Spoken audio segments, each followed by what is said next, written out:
A small plane can fly 1,575 miles in 7 hours with a tailwind. On the return trip, with a headwind, the same trip takes 9 hours.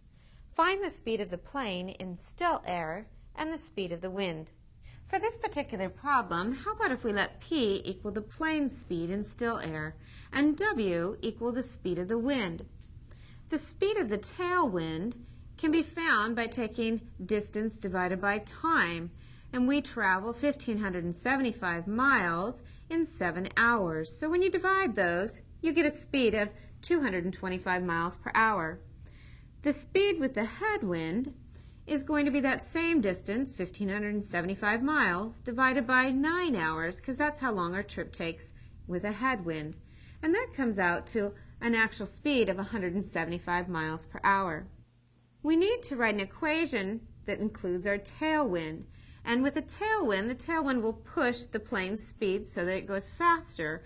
And so we have the plane speed plus the wind speed is going to equal our total speed of 225. Our equation with a headwind is going to be a little different because a headwind will slow the plane down. So we have the plane speed minus the wind speed when we have a headwind, and that gives you a total speed of 175 miles per hour. I notice these two equations are both in standard form, so the elimination method would work really well. In fact, if I were to just draw a line under here and add the equations, the wind speed would disappear and eliminate. So p plus p will give us 2p, and that's going to equal 225 plus 175, which is 400. If we solve this, we'll already know the speed of the plane. Divide by 2 on both sides, and the plane is going 200 miles per hour.